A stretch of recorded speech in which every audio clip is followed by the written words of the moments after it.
साथियों, UDISE portal पर teacher module active हो गया है। इसमें आप अपने यहाँ नियुक्त हुए टीचर को ऐड कर सकते हैं, दूसरे यहाँ से आए टीचर को अपने यहाँ इंपोर्ट कर सकते हैं। साथ ही जो स्टाफ आपके वहाँ से चले गए हैं उनको आप डिलीट कर सकते हैं। इसके साथ ही जो सबसे महत्वपूर्ण अपडेट हम सभी लोगों को करना है वो है अपने यहाँ कार्यरत स्टाफ की general profile, appointment and teaching profile, training and other detail को हम सभी लोगों को अपडेट करना है। तो साथियों, ये सब हम कैसे करेंगे जानेंगे इस वीडियो में। तो साथियों, वीडियो को बिना स्किप किए अंत तक ज़रूर देखिएगा। तो साथियों, स्वागत है आप सभी लोगों का प्यारे सितारे चैनल में। तो चलिए शुरू करते हैं आज की इस वीडियो को।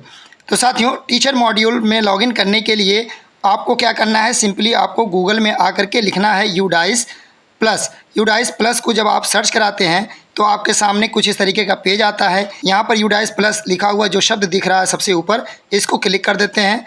इसके बाद हमारे सामने कुछ इस प्रकार का इंटरफेस आता है। यहाँ पे जो ऑरेंज कलर का बटन है लॉगिन फॉर ऑल मॉड्यूल्स, इसको क्लिक कर देना है। जब हम इसको क्लिक करते हैं यहाँ पर हमारे सामने इस प्रकार का पेज खुलता है। यहाँ से हमें अपने स्टेट को चुन लेना है। स्टेट चुनने के बाद गो पर क्लिक करेंगे। जैसे ही हम गो पर क्लिक करते हैं हमारे सामने इस प्रकार का इंटरफेस आता है।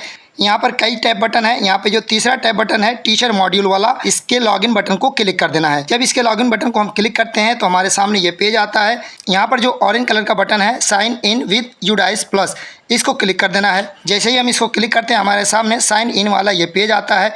यहाँ पर हमें अपना यूज़र नेम यानी कि अपना यूडाइस कोड, पासवर्ड और कैप्चा डाल करके यहाँ पे साइन इन बटन को क्लिक कर देना है। जैसे ही हम साइन इन बटन को क्लिक करते हैं हमारे सामने ये इंटरफेस आता है। यहाँ से हम इस पेज के लैंग्वेज को चेंज कर सकते हैं। मैं इसे इंग्लिश ही रहने देता हूँ। यहाँ पर जब पेज को थोड़ा सा स्क्रॉल करके नीचे आएंगे, यहाँ पर जो पहला बटन है टीचिंग नॉन टीचिंग वाला, इसको गो कर देते हैं। जब इस गो वाले बटन पर हम क्लिक करते हैं तो हमारे सामने ये इंटरफेस आता है।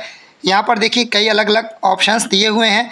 यहाँ पर जो पहला ऑप्शन है इंपोर्ट स्टाफ, इसकी मदद से हम अपने वहाँ आए टीचर को इंपोर्ट कर सकते हैं। जब हम इंपोर्ट बटन को क्लिक करते हैं तो हमारे सामने ये इंटरफेस आता है।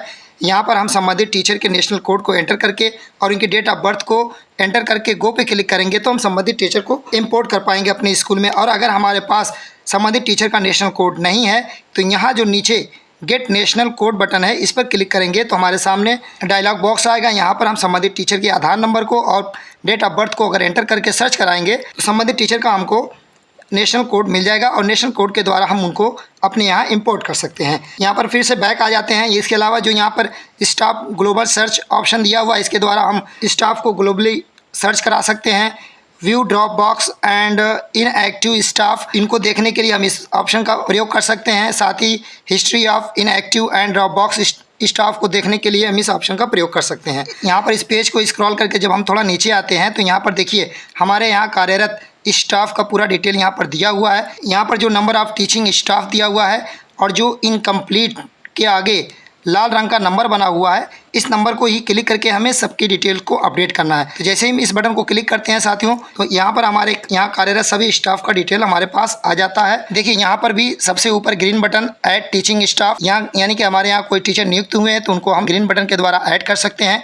इम्पोर्ट स्टाफ, यानी हमारे यहाँ कोई अगर स्टाफ आए हैं तो उनको हम इम्पोर्ट भी कर सकते हैं और संबंधित फाइल को यहाँ से हम एक्सेल में डाउनलोड भी कर सकते हैं।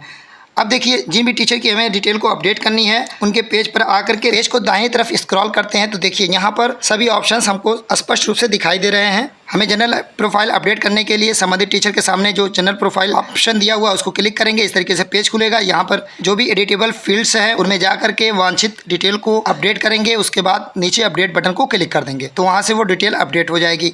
इसी तरीके से हमें अगला ऑप्शन दिया हुआ है अपॉइंटमेंट एंड टीचिंग प्रोफाइल, उसको जब क्लिक करते हैं तो इस तरीके से पेज हमारे सामने आता है। यहाँ पर भी हम सभी डिटेल को देख लेते हैं। अगर कहीं कोई करेक्शन की आवश्यकता है तो उस डिटेल को करेक्ट करके उसके बाद इस डिटेल को भी अपडेट कर देते हैं। इसके बाद जो तीसरा ऑप्शन दिया हुआ है वो ट्रेनिंग एंड अदर डिटेल को जब क्लिक करते हैं तो हमारे सामने इस प्रकार से पेज आता है। यहाँ पर भी हम संबंधित सूचनाओं को देख लेते हैं। देखने के उपरांत जहाँ पर कोई करेक्शन की आवश्यकता होगी उसे करेक्ट करने के उपरांत लास्ट में इस डेटा को भी अपडेट कर देते हैं। इसके बाद जो यहाँ पर लेफ़्ट स्कूल ऑप्शन दिया हुआ है, इसके द्वारा हम संबंधित टीचर अगर हमारे वहाँ से जा चुके हैं तो उनको वहाँ से लेफ़्ट कर सकते हैं। इसके बाद जो सबसे लास्ट वाला ऑप्शन यहाँ पर दिया हुआ है change staff type nature of appointment, यानी अगर इसमें कोई करेक्शन है तो इस पेज को ओपन कर लेते हैं। यहाँ पर हमारे सामने इस प्रकार से ये इसका डिटेल ओपन होगा। यहाँ पर इसके नेचर में अगर कोई संशोधन है तो उसको सेलेक्ट कर लेंगे। संशोधन करने के उपरांत यहाँ से जो अपडेट बटन है उसको क्लिक कर देंगे तो ये हमसे पूछेगा do you want to change staff type details. तो आप यहाँ पर अपडेट बटन को क्लिक कर देंगे तो ये संबंधित डेटा अपडेट हो जाएगा। तो साथियों इस तरीके से हम अपने यहाँ कार्यरत स्टाफ के डिटेल्स को अपडेट कर सकते हैं। तो साथियों कैसी लगी हमारी आज की जानकारी कमेंट बॉक्स में लिखकर जरूर बताइएगा। चलते हैं फिर मिलेंगे एक नई जानकारी के साथ, तब तक के लिए बाय बाय।